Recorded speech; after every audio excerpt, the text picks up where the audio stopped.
The snow fell like a curtain over Aspen, each flake catching the dying light as our rental car wound up the familiar mountain road. I gripped the steering wheel tighter than necessary, my knuckles white against the black leather. Beside me, Claire reached over and placed her warm hand on mine. "You don't have to do this," she whispered, though we both knew I did. In the backseat, Leo pressed his face to the window, his breath fogging the glass. "Dad, is that it?" he asked, pointing ahead. Winterridge Estate emerged from the snowfall like something out of a fairy tale, if fairy tales included family curses and decades of unspoken resentment. The massive stone structure sat perched on the mountainside, its windows glowing amber against the white landscape. I hadn't seen it in 3 years, not since the last time I'd tried to bridge the canyon between my father and me. "That's it," I said, my voice barely audible over the engine. "Before we jump back in, tell us where you're tuning in from, and if this story touches you, make sure you're subscribed, because tomorrow I've saved something extra special for you." Leo fumbled for his camera, a gift from last Christmas that had become his constant companion. "Can I film some of this for my documentary project?" "Sure, kiddo." I forced a smile in the rearview mirror. At 13, Leo possessed the kind of curiosity that made me both proud and terrified. He saw things others missed, captured moments that adults learned to ignore. The circular driveway was already crowded with expensive cars, Miles's sleek BMW, my father's vintage Bentley, and what looked like a rental that probably belonged to Ethan, my younger brother who'd flown in from Portland. The sight of Miles's car made my stomach tighten. He'd always been the golden son, the one who understood that business was war and family was just another battlefield. As we parked, the front door opened, spilling warmth and light across the snow. My mother appeared in the doorway. Elegant even at 68, her silver hair perfectly styled, despite the years of quiet suffering I knew she carried. Marlene Kessler had mastered the art of looking content while slowly dying inside. "Daniel," she called out, her voice carrying across the cold air like a prayer. I stepped out of the car, the mountain air hitting my lungs sharp and clean. For a moment, I was 8 years old again, racing up these same stone steps after school, eager to show my father the A+ on my math test. Back when I still believed his approval was something I could earn. Claire slipped her arm through mine as we approached the house. "Remember," she murmured, "we're here for closure, not approval." Leo bounded ahead, already filming the massive wooden doors, the carved family crest that had watched over generations of Kessler ambitions and disappointments. Inside, I could hear voices, Miles's confident laugh, my father's commanding tone directing someone about dinner arrangements. The warmth hit us as we crossed the threshold, along with the familiar scent of pine and expensive whiskey. Nothing had changed. The oil paintings still dominated the walls, portraits of Kessler men who'd built fortunes and buried feelings. The chandelier still cast the same dramatic shadows across the marble floor. And there, descending the grand staircase like he owned the world, was Miles. His house felt larger than I remembered, each room echoing with memories I'd spent years trying to forget. While Claire helped Leo settle into the guest room that had once been mine, I found myself wandering the halls like a ghost returning to haunt his own past. My feet carried me up the narrow stairs to the attic, a place I hadn't visited since I was 25, and still believed I could change my father's heart.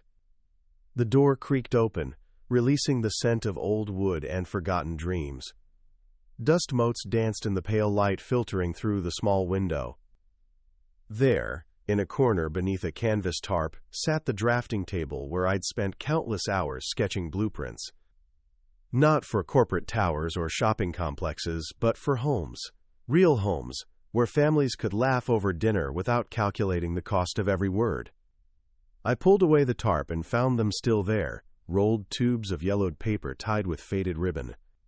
My hands shook as I untied the first bundle, spreading the blueprint across the dusty surface. A modest 2-story house with a wraparound porch and large windows designed to let in as much light as possible. At the bottom right corner, in my careful architect's handwriting, the Meadowbrook design, a home for growing families. I wondered if you'd find your way up here." I turned to find my mother standing in the doorway, her hands clasped in front of her like a schoolgirl. She looked smaller than she had downstairs, more fragile in the muted attic light. "Mom," I said, rolling up the blueprint carefully. "I didn't hear you come up." Quote. She stepped into the room, her eyes scanning the forgotten treasures scattered around us. "I come up here sometimes," she admitted, "when your father is in his meetings, when Miles is lecturing the staff about efficiency." She paused beside my old drafting table. "When I need to remember who my sons really are." Her fingers traced the edge of the table. "You were going to build beautiful things, Daniel, things that mattered." "I still do," I said quietly, "just not the way he wanted." She turned to face me then, and I saw something in her eyes I hadn't seen in years, a fierce protectiveness that reminded me of the woman who used to bandage my scraped knees and read me stories about brave knights. "Your father is calling a meeting tomorrow," she said, "before Christmas dinner. He's going to make an announcement about the company's future." Her voice dropped to almost a whisper. "Trust your instincts this time, Daniel. Don't let them convince you that quiet strength is the same as weakness." Outside, snow continued to fall, and somewhere in the house below, I could hear Leo's laughter mixing with my brother Ethan's distinctive chuckle. But up here in the attic, surrounded by the ghosts of my abandoned dreams, my mother's words settled into my chest like a promise I'd been waiting 37 years to hear. Christmas Eve afternoon arrived with the weight of unspoken decisions. The study had always been my father's throne room, dark mahogany panels, leather-bound books that served more as decoration than reading material, and the massive desk where Victor Kessler had orchestrated decades of ruthless business deals. I sat in the same chair I'd occupied as a child when summoned for lectures about responsibility and disappointment. Miles lounged in the matching chair beside me, his confidence radiating like heat from a fire. He'd changed since I'd seen him last, sharper somehow, his smile more practiced, his eyes colder. My father stood behind his desk, still imposing at 70, despite the slight tremor in his left hand that he thought no one noticed. His silver hair was perfectly groomed, his suit pressed to military precision. He looked like a man who had never doubted a decision in his life. "The company needs fresh leadership," he began without preamble. "I'm not getting any younger, and Kessler Enterprises requires someone with vision." His eyes settled on Miles with unmistakable approval. "Miles has proven himself invaluable over the past 3 years. The board trusts him. The investors respect him." Miles straightened slightly, trying to suppress a smile that threatened to split his face. "Daniel," my father continued, his tone shifting to something that might have been mistaken for kindness by someone who didn't know him better, "there will always be a place for you. Consulting role, good salary, less responsibility, more time with your family." The words hung in the air like smoke from a dying fire. A consolation prize wrapped in the language of generosity. I nodded slowly, keeping my expression neutral. "The Morrison Property Fund," I said quietly. "How's that progressing?" Miles's smile faltered for just a moment. "It's handled, Daniel. Nothing you need to worry about." "I'm sure," I replied, my voice calm as still water. My father clapped his hands together, the sound sharp in the quiet room.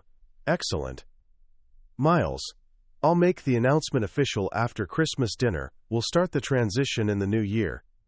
As we filed out of the study, I caught a glimpse of Leo in the hallway, his small camera tucked partially behind the doorframe. His eyes met mine for just a moment before he disappeared around the corner like smoke. Outside, the snow had stopped falling, leaving the world crystalline and silent. Through the window, I watched Miles pace the garden path. His phone pressed to his ear, his free hand gesturing wildly as he spoke to someone about accelerating the timeline and securing the votes. Leo appeared beside me, his camera now openly in his hands. "Dad," he whispered, "I think you should see what I recorded."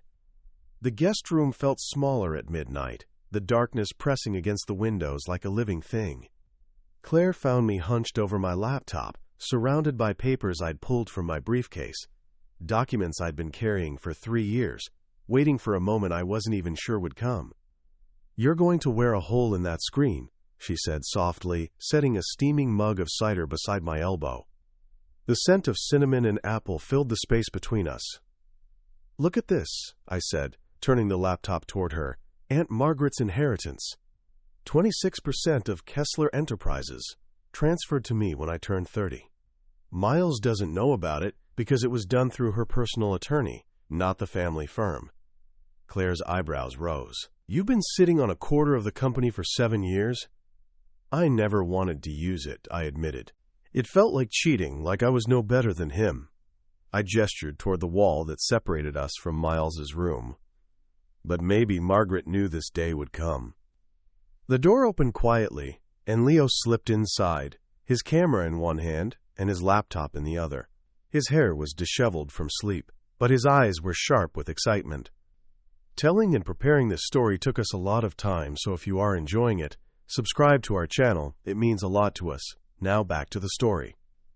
"Dad, you need to see this," he whispered, settling cross-legged on the bed.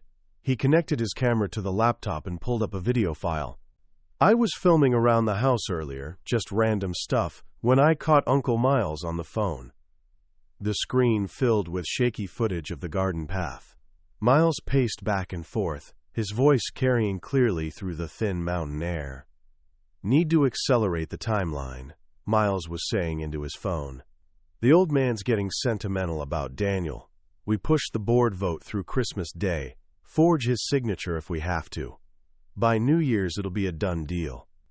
The blood drained from my face. Claire's hand found my shoulder, her grip tight. But Leo wasn't finished. He clicked on another file. "And there's this one from earlier today." This time the footage showed Miles in what looked like the estate's library, speaking with a thin man in an expensive suit. "Victor's signature is easy enough to replicate," the stranger was saying. "The assistant won't question it if it comes through the usual channels." Miles's laugh was cold. "By the time anyone notices, I'll have full control. Daniel's too weak to fight it, and Victor's too proud to admit he made the wrong choice." I closed my eyes, feeling something shift inside my chest. Not anger, but something calmer and far more dangerous. When I opened them again, Claire was studying my face with the expression she wore when solving complex problems. "So," she said quietly, "what's our move?" The dining room had been transformed into something from a magazine. Crystal glasses catching the light from the chandelier, silver platters reflecting the warm glow of candles, and enough food to feed a small army. My mother had outdone herself, as if the perfection of the setting could somehow mask the dysfunction of the family gathering around it. I sat between Claire and Leo, watching my father carve the prime rib with surgical precision.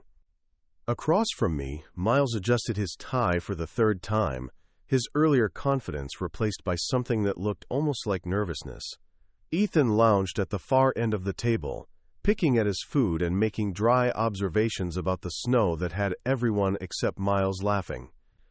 "To family," my father announced, raising his glass of wine, "and to the future of Kessler Enterprises." We drank, the silence that followed heavy with unspoken tension. Leo had his small camera discreetly positioned beside his water glass, still recording. My son had developed quite the talent for being invisible when it mattered. The conversation meandered through safe topics: the weather, Leo's robotics achievements, Ethan's latest art installation in Portland. But I could feel Miles growing restless, his fork scraping against his plate a little too forcefully, his responses becoming shorter and more clipped. Finally, as the dessert plates were being cleared, Miles pushed back his chair and stood. The movement was theatrical, practiced, like he'd rehearsed this moment in front of a mirror. "Before we finish this wonderful evening," he began, his voice carrying that same confidence I'd heard in Leo's recordings, "I think it's time to share some exciting news about Kessler Enterprises." My father set down his wine glass but said nothing, my mother's hand stilled on her napkin. Miles's smile spread across his face like oil on water. "Dad has asked me to step into the role of CEO, effective January 1st. It's time for fresh leadership, new vision, and frankly, someone who understands that sentiment has no place in business." His eyes found mine across the table. I want to thank Daniel for inspiring me with his example of humility. Watching him step away from the company taught me that not everyone is cut out for the pressures of leadership. Some people are better suited to quieter lives. The words were delivered with surgical precision, designed to cut without appearing malicious to the casual observer. Around the table, I felt the collective intake of breath, the weight of decades of family dysfunction crystallizing in this single moment. I set down my fork carefully, reached for my wine glass, and took a slow sip. Then I smiled. Not the forced smile I'd worn for years, but something genuine and peaceful. "Miles," I said quietly, my voice steady as bedrock, "that's wonderful news, really. I'm so happy for you." Quote. I raised my glass toward him, the crystal catching the candlelight, "to new leadership." The silence that followed was deafening. Miles's smile flickered, confusion creeping into his eyes. He'd expected anger, defensiveness, maybe even tears. But calm acceptance? That wasn't in his playbook. I took another sip of wine and continued to smile, feeling the weight of Leo's hidden recordings and the legal documents tucked safely in my briefcase upstairs. Sometimes the most powerful move is to let your opponent believe they've already won. The fire in the stone hearth crackled softly as I excused myself from the table, my movements unhurried and deliberate. "If you'll give me just a moment," I said, my voice carrying that same calm tone that had unsettled Miles. "I have something I'd like to share with everyone." Claire's eyes met mine across the table, a small smile playing at the corners of her mouth. Leo continued eating his dessert, but I caught the slight adjustment he made to his camera's position. I returned from upstairs, carrying a manila folder and Leo's laptop, the weight of both feeling surprisingly light in my hands. The dining room had fallen into an expectant silence, the kind that precedes either celebration or catastrophe. "Miles," I said, settling back into my chair and placing the folder on the table, "your announcement reminded me of something I'd nearly forgotten." I opened the folder with careful precision, revealing a stack of legal documents. When Aunt Margaret passed away 7 years ago, she left me something rather significant. My father leaned forward, his brow furrowing. "Margaret never mentioned 26% of Kessler Enterprises," I continued, sliding the inheritance documents across the table. "Transferred through her personal attorney, completely legal, fully documented." I looked up at Miles, whose face had gone the color of ash. "Which makes me the largest individual shareholder after Dad." Miles's mouth opened and closed like a fish pulled from water. "That's impossible. The family shares were never—" "Oh, but there's more," I said, connecting Leo's laptop to the portable speaker we'd used earlier for Christmas music. "Leo, would you mind showing everyone what you captured yesterday?"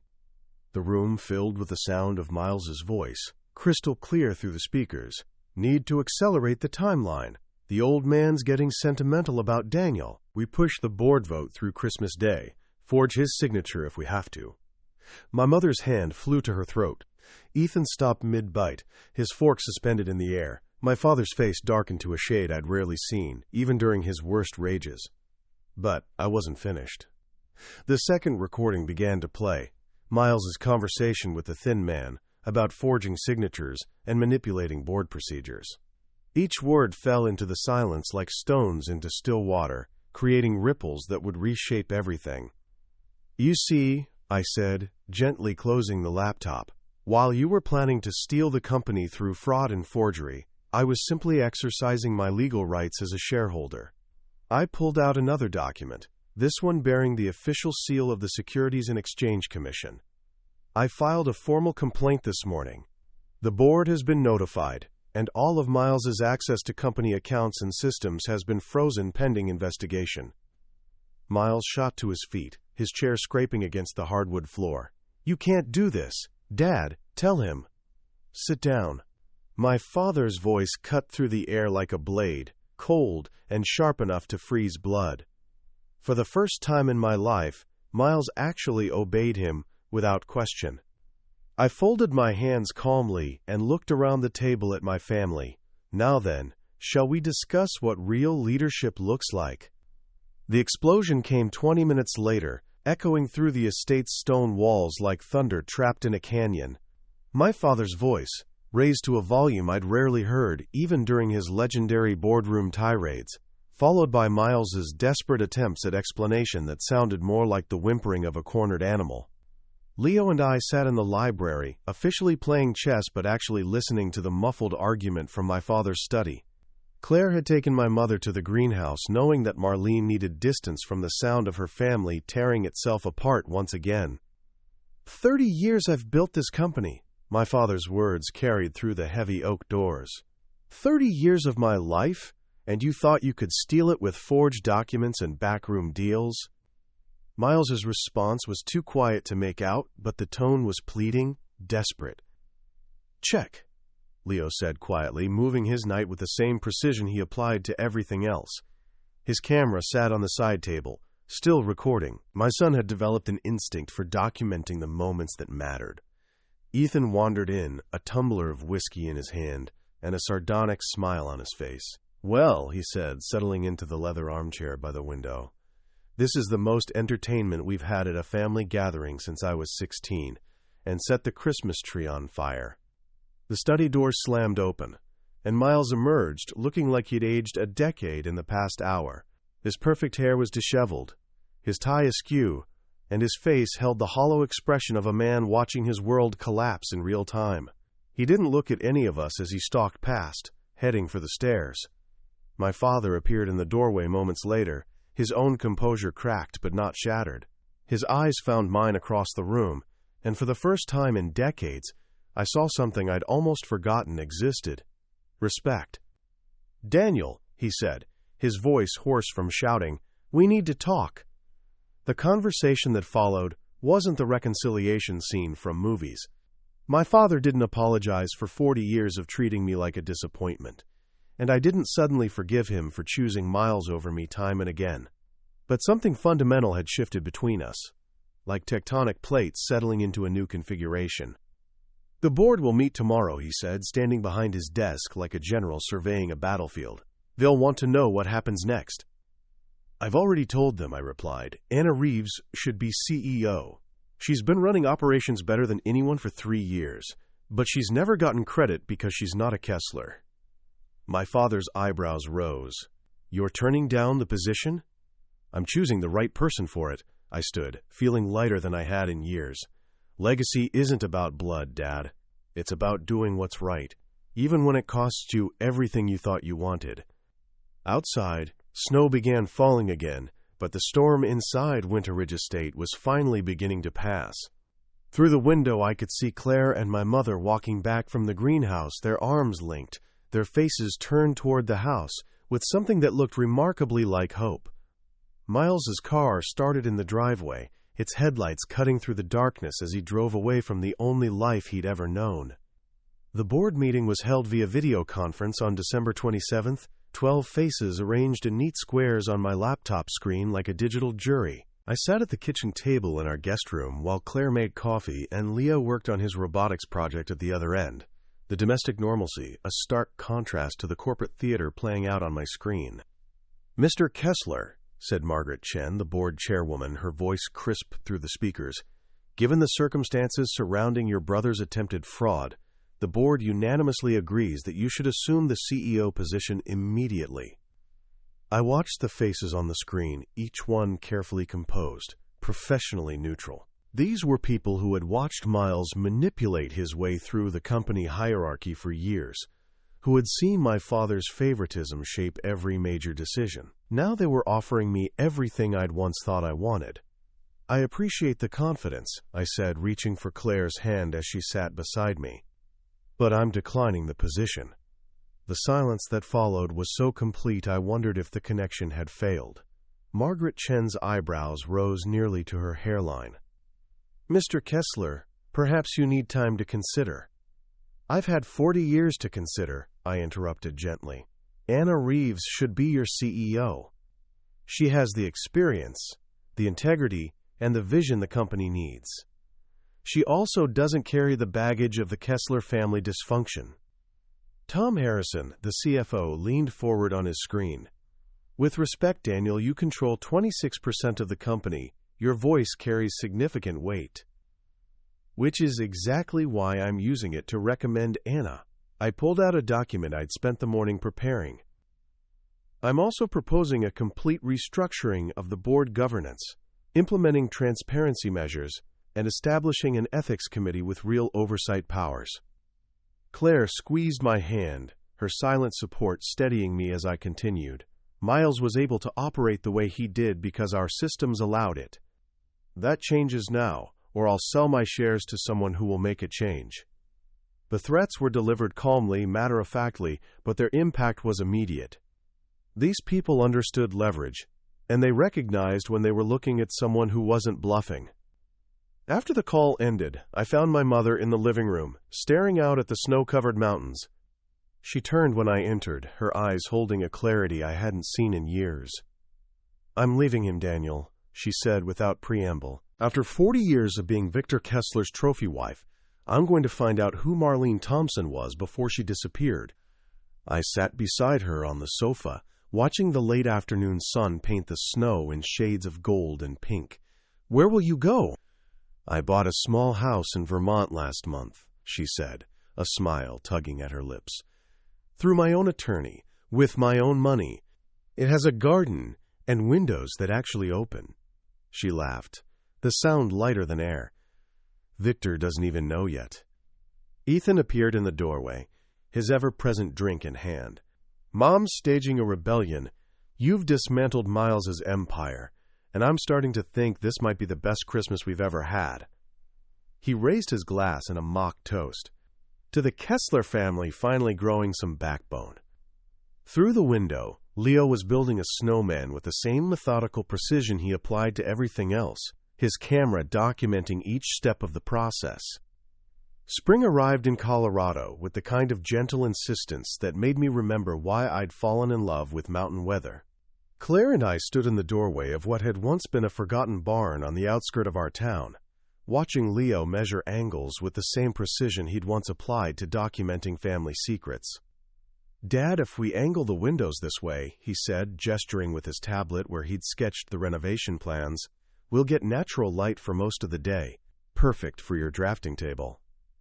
3 months had passed since Christmas dinner at Winterridge Estate, and the world felt different now. Not just my world. The entire landscape of possibility had shifted. The barn we'd purchased with a small portion of my Kessler shares was going to become something unprecedented. A design cafe, where architecture met community, where blueprints shared space with coffee cups and conversations about building homes instead of empires. Claire emerged from the barn's interior, her hair caught up in a messy bun, dust streaking her jeans. "The structural engineer says the loft is perfect for Leo's workshop," she called out. "Apparently, our son has convinced him that he needs space for a robot laboratory."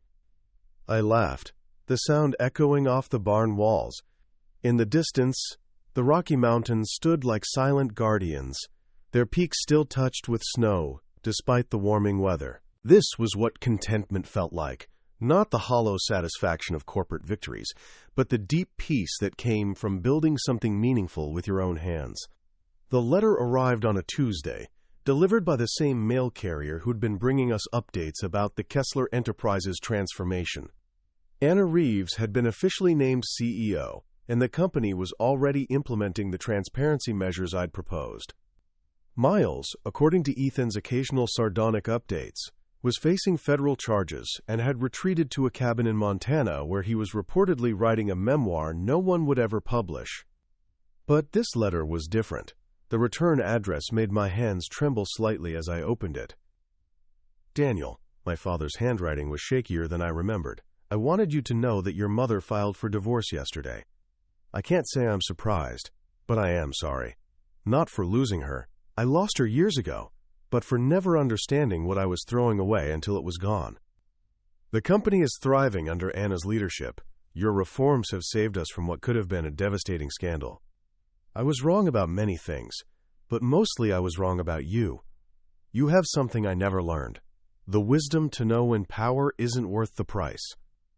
Your mother asked me to tell you that her garden in Vermont is coming along beautifully. She's planted roses. I'm proud of you, son. I should have said that 40 years ago. Victor. Claire found me sitting on the barn's front steps, the letter in my hands, tears I didn't know I'd been holding finally free to fall. She settled beside me without speaking, her presence steady as bedrock. Leo appeared with his camera, then thought better of it, and simply sat on my other side. "Good letter?" he asked. "Yeah," I said, folding the paper carefully. "It's a very good letter." Above us, the afternoon sky stretched endless and blue, full of possibilities I was finally ready to embrace. 1 year later, the barn had been transformed into something that still took my breath away. Warm, honey-colored wood beams stretched overhead. Floor-to-ceiling windows flooded the space with mountain light, and the scent of fresh coffee mingled with the crisp December air. The Meridian Design Cafe had become exactly what I dreamed it could be, a place where blueprints shared tables with birthday cakes, where local artisans displayed their work alongside architectural models, where community happened naturally. Christmas dinner this year bore no resemblance to the crystalline perfection of Winterridge Estate. Mismatched chairs surrounded a long farmhouse table that Leo and I had built together. The plates were pottery from Sarah Chen's studio down the road. The centerpiece was a collection of pine cones and candles that Claire had arranged with more heart than precision. My mother sat at the head of the table, her hair shorter now, silver streaks woven through with threads of gold. She wore a simple green sweater and the kind of smile I hadn't seen since I was a child. Beside her, Ethan picked at his turkey while regaling us with stories about his latest art installation, a series of sculptures made from discarded corporate furniture that he'd titled The Weight of Empty Suits. Leo moved between the kitchen and dining room with his latest creation, a robot he'd programmed to serve coffee and clear plates. The machine moved with jerky precision, occasionally bumping into chairs while Leo provided running commentary on its, quote, learning algorithms. "To absent friends," Ethan said, raising his wine glass with mock solemnity, and to Miles, who's apparently teaching wilderness survival to troubled teens in Montana. I'm told he's very good at explaining how not to make poor life choices. We laughed, even my mother, who'd spent 40 years perfecting the art of polite silence. The letter from my father had arrived that morning, his annual Christmas note now a tradition I'd come to treasure. This year's was brief. The roses in Marlene's garden have survived their first Vermont winter. She sends photographs. I'm learning to cook for myself. Anna says the company's sustainability initiative will break ground on its first affordable housing project in the spring. I thought you'd like to know. Love, Dad. As the evening wound down, Leo set up his camera on the mantelpiece, not to secretly record this time, but to capture a memory he wanted to keep. "Family portrait," he announced, adjusting the timer. We gathered in front of the fireplace, Claire's hand in mine, my mother's arm around Ethan's shoulders, Leo beaming in front of us all. Through the wide windows behind us, snow fell gently on the mountains, and the lights of our small town twinkled like earthbound stars. "What should I toast to?" I asked, raising my glass as the camera's red light blinked its countdown. "To second chances," my mother said softly. "To building things that matter," Claire added. "To robot baristas," Leo said with a grin. "To the quiet ones," Ethan said, his voice unusually sincere, "who turn out to be stronger than anyone expected." I looked around at these faces, my real family, my chosen piece, and felt the last of the old wounds finally heal. "To all of that," I said, "and to the future we're building together." The camera clicked, capturing the moment, and outside the snow continued to fall. Up next, we have 2 more incredible stories that are waiting for you. Just click the image you want to watch, and it will take you there. If you enjoyed this video, make sure to subscribe. It would mean a lot.